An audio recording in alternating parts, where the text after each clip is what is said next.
Sino ba nagpauso nung basa? Yan. Hindi po si Hindi siya. Santiago yun. Ang nagpauso nun si kapatid Nelly Oo. dahil binabasa niya talaga ang Biblia. Oo. Ayon sa nababasa sa Biblia, Basahin natin. basahin natin. Ayan. Ito po, isa. Sa Isaias 49:6, basahin po natin ang talatang ito. Oo, kanyang sinabi, totoong magaan ang bagay na ikaw ay naging aking lingkod upang ibangon ang mga lipi ng Jacob at isauli ang iningatan ng Israel. Ikaw ay aking ibibigay na pinakailaw sa mga hentil upang ikaw ay maging aking kaligtasan hanggang sa wakas ng lupa. Ayun. Nababasa, Brad Sani? Oo, ang liwanag, kapatid na Rodel. May hula si Propeta Isaias, hindi patungkol sa Israelita lang. Hindi. Para kanino yan? Maliwanag, kapatid na Sani. Aking ibibigay ka na pinakailaw sa mga hentil. Oh, di may hula pala si Propeta Isaias para sa mga hintil. Opo. Hindi para lang sa Israelita. At damay tayong Pilipino rito. Oo. Bakit? Ang liwanag naman ng talata, upang ikaw ay maging aking kaligtasan hanggang sa wakas ng lupa. Yan. Hindi ba sakop niya ng Pilipinas, kapatid na Sani? Tapos napaksa, kapatid na Tapos Rodel. na paksa. Ayan, Ayan. tapos na paksa. Mali ka na. Nabasa na natin eh. Oo. May hula si Propeta Isaias patungkol sa mga hintil. Pag sinabing hintil, hindi po yan mga Israelita. Maliwanag po yan. Opo, kasama tayong mga Pilipino, Brad Sani. Dahil hindi pa ang Pilipinas ay wakas ng lupa eh. Hanggang sa wakas ng lupa eh. Oo. At ang isang kahulugan ng hintil sa Biblia, kung babasahin pa natin yung Efeso, kapatid na Rodel. Oo, basahin natin ang Efeso. Ano ibig sabihin ng hentil? Para patunayan po natin hindi Israel lang ang concern ni Isaias. Efeso 2:11. Kaya nga, alalahanin ninyo na kayo noong una, mga hintil sa laman, tinatawag na di pagtutuli, nyaong tinatawag na pagtutuli sa laman, na ginawa ng mga kamay.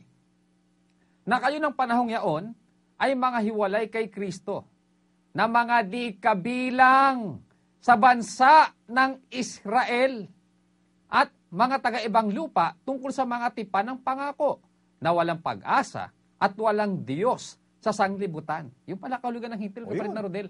Ang hentil, hiwalay sa bansang Israel, kapatid na Sani. Di kabilang sa bansang Israel. Oo. Nabasa natin yung hula ni Propeta Isaias, yung binasa natin sa 49:6, mga kababayan, ang nakalagay po ron, oo, kanyang sinasabi, totoong magaan ang bagay na ikaw ay naging aking lingkod upang ibangon ng mga lipi ng Jacob. At isauli ang iningatan ng Israel, ikaw ay aking ibibigay na pinakailaw sa mga hintil. So meron talagang hula si Propeta Isaias patungkol sa mga hintil. At yan po ay kumpirmado. Dahil mababasa yan sa bagong tipang, kapatid na Rodel. Kung kanino natupad yun, Oo. kapatid na Sani. Basahin natin. Basahin natin. Gawa 13:46 po hanggang 47. Ang sabi po'y ganito. At nagsipagsalita ng buong katapangan si Pablo at si Bernabe. At nagsipagsabi, kinakailangang salitain muna ang salita ng Diyos sa inyo. Mga Israelita, kausap niya rito. Yamang inyong itinatakwil at hinahatulan ninyong hindi kayo karapat-dapat sa walang hanggang buhay. Narito, kami ay pasa sa mga hentil. Kasama na tayo rito. Ayan. Tuloy. Sapagkat ganito ang ipinag-utos sa amin ng Panginoon na sinasabi, inilagay kitang isang ilaw ng mga hentil upang ikaw ay maging sa ikaliligtas hanggang sa kahuli-hulihang hangganan ng lupa, hanggang sa Pilipinas, Brad Sani. Ayun. Ibig sabihin, itong si Propeta Isaias, may concern din siya sa mga hindi Israelita. Oo. Maging sa mga hintil, gusto niya maligtas din kasama rin sa kanyang hula, kapatid na Rodel. Tandaan natin, humuhula si Propeta Isaias sa pagkasi ng Espiritu ng Diyos. Tama yun. Ibig sabihin, yung sinasabi ni Isaias na maglalagay ang Diyos ng isang ilaw para ikaligtas o para sa kaligtasan ng mga hentil hanggang sa wakas ng lupa. Diyos ang may kalooban noon, kapatid na Sani. Oo. Kung walang giyan ng Espiritu ng Diyos itong si Santiago, biro mo, inaalisan na po tayo ng bahagi Ng sa hula karapatan, ni Propeta Isaias. Propeta Isaias. Kaya pagka nakita sila ni Propeta Isaias, magkaaway sila eh. Kung pwede lang batukan ito ni ni Propeta Isaias, babatukan ito eh. Pinapangasan mo ang aklat ni Isaias eh. Akala mo ba ikaw lang marunong magbasa ng Biblia? Ang orihinal na bumabasa talaga ng Biblia, nandito sa aming pagsasama-sama. Oo. Makakalusot. Hindi ikaw yun. Ikaw naman kopya-kopya ka lang eh. Sabi mo nga, ayon sa dati nating tagapagturo, yung naituro sa atin, ibig sabihin naturuan siya. Tinuturuan lang talaga siya. Kaya lang, hindi niya natutunan to. Ngayon, makita mo, itutuwidan niyo yung dati niyang natutunan. Nako, yan ba ang pagtutuwid? Nag-uumpisa ka palang mali ka na eh. Tapos sabi mo, tapos na po ikapaksa. Kami pwedeng magsabi, tapos na to. Di ba? Tapos na, Brad Sunny. Isang sitas pa lang, nakabasa na tayo eh. Kontrang-kontra sa sinasabi niya eh. Isa pa lang yun. Isa pa lang. Pero isa lang ba yung pwede natin mabasa? Magbasa pa tayo. Kasi 2 beses niya pinatunayan si Isaias na hindi raw para sa Israel eh. Hindi magbasa pa tayo. Ito, Isaias uli. 11:10, mga kababayan. Ito po. At mangyayari sa araw na yaon na ang angka ni Isay na tumatayong pinakawatawat ng mga bayan, hahanapin ng mga bansa at ang kanyang pahingahang dako ay magiging malwalhati. Nakalagay doon, hahanapin ng mga bansa, Brad Sunny. Mga bansa. Plural. Yan, hindi bansa lang. Hindi bansa lang. So, para patunugin mong ito'y Israel lang, plural lang sinasabi eh. Mga ang bansa, maganda, para makita natin, total, mahilig siyang pumunta sa English para maliwanagan daw eh. Oo. Pumunta rin tayo sa English. Ano? Kala mo kasi napakagaling niya sa English, kapatid na Rodel. Kahit naman Pilipit, nakakabasa tayo ng English. Pero napansin ko, nung araw na nandito sa atin, kahit kailan hindi ko nakita o narinig na siya bumasa ng English sa mga Bible exposition. Oo. Nagpapahanga na kasi siya ngayon, kapatid na Sunny. Ngayon eh. Parang gusto yung kasi palabasin. pagka-English, si kapatid na Luz lagi ang bumabasa, hindi siya eh. Okay. Alam niya kasi, hindi siya marunong eh. Kapatid na Rodel. Pero ngayon pinangangasan niya, makasali sa English. Ayan. Sundan natin siya. Sundan natin. Basahin natin sa English yung 11:10 ng Isaias. Ito po. And in that day, there shall be a root of Jesse, which shall stand for an ensign of the people. To it shall the Gentiles seek, and his rest shall be glorious. Yan. Yung palang mga bansa doon, Brad Sunny, sa 11:10 ng Bibliang Tagalog, ng Isaias, mga hentil pala tinutukoy doon eh. Originally, talagang mga hintil pala yon, yung mga bansa na sinasabi dun sa 11:10 na Isaias. Oo. So, Gentiles pala yon, kapatid na Rodel. Ibig sabihin, hindi ito mga Israelita. Oo, at gaya ng natutunan natin kay kapatid na Eli at kay kapatid na Daniel, na hindi naman ang English ang sole basis eh. Pumunta tayo sa pinanggalingan ng Bibliang Ingles, sa Bibliang Hebreo. Available na kasi ngayon yan, kapatid na Sunny, kahit di ka marunong magbasa ng Hebreo, makikita mo na kung ano ba yan sa Hebreo eh. Yung katumbas ng salitang Gentiles sa Bibliang Ingles, sa Bibliang Tagalog ay mga bansa. Tingnan natin sa pinanggalingan kung ano ba talaga yon. Ito po, papakita po namin sa inyo, mga kababayan. Yan po yung Isaias 11:10, nakikita nyo po sa screen. And in that day, there shall be a root of Jesse, which shall stand for an ensign of the people. To it shall the Gentiles seek, and his rest shall be glorious.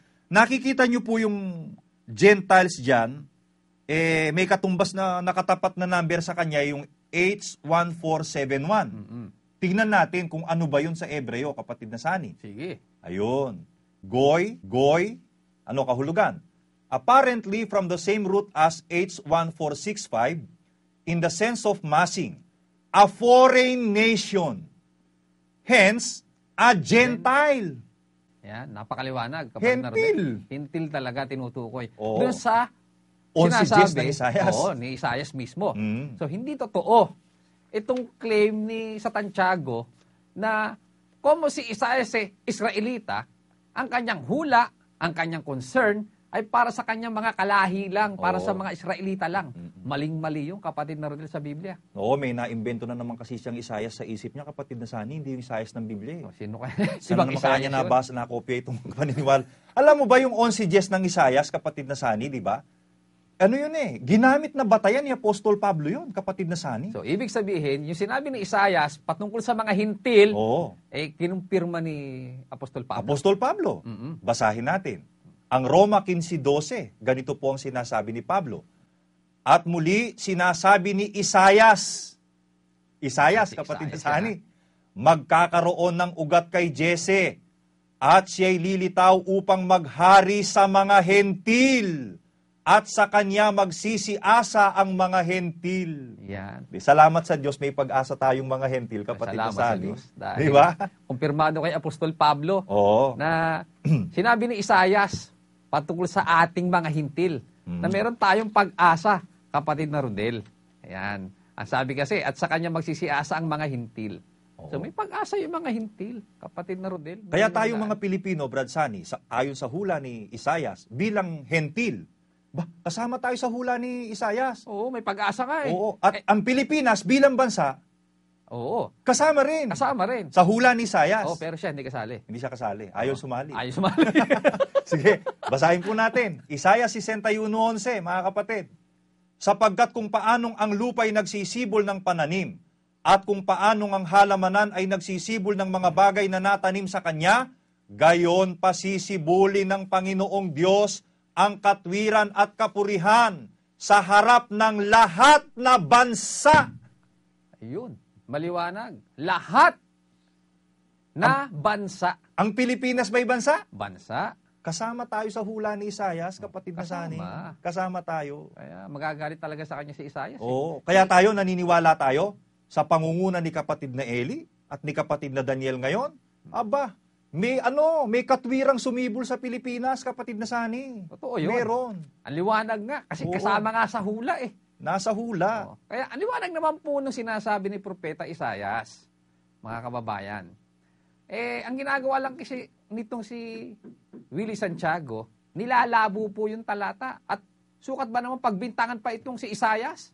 Ganun ba si Isayas, kapatid na Rodel, na walang concern sa kanyang kapwa-tao na ibang lahi, kapatid na Rodel? Sa imahinasyon niya lang yon, kapatid na Sani, pero sa realidad, nabasa naman natin sa Isayas eh.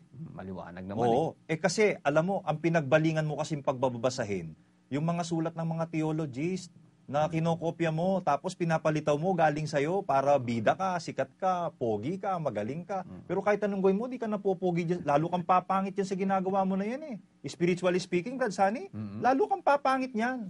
Sa harapan ng Panginoon Diyos, biro mo, napakapangas mo. Biblia pinapangahasan mo, sasabihin mo yung si Isayas eh, walang hula para sa mga Pilipino. Nakita natin, mga kapatid na Sani, meron. Meron talaga. Hentil tayong mga Pilipino.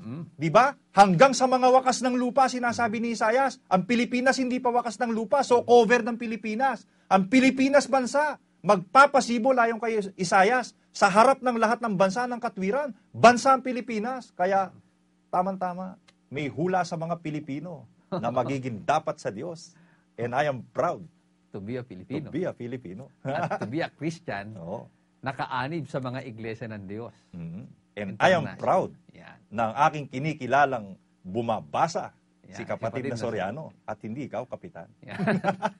Yan ang dapat po nating maintindihan. O ngayon, si Jeremias naman, kapatid na Sani. Oo, Idinamay niya kasi si Jeremias eh. Busukat ba naman pagbintangan Oo. pati itong si Jeremias? Kasi iba talaga logic nito eh. Oo, matindi to, kapatid na Sani. Oo, ibang ano nito eh. Nonsense ang sinasabi. Siguro palabas na talaga ito, kapatid na Sani, ng mga kwento ng kung ano-anong mga relihiyon eh. Namumulot siya ng pupwede niyang magamit. Kasi alam mo, mula nung mahiwalay talaga siya kay kapatid na Eli, nung itiwalag siya, kumbaga totally nagsalimuot na ang dilim sa isip niya, kapatid na Sani. Ayan, mga kababayan, kitang-kita nyo hindi pa po tayo tapos kung gaano kadilim ang utak niya, kapatid na Sani. Maling-mali yung sinasabi niya. Kasi naman ito, nagnanasa lang namang maging guru eh. Oo. Naguguru-guruan. Kaya siya yung katuparan ng sinasabi ng kasulatan eh.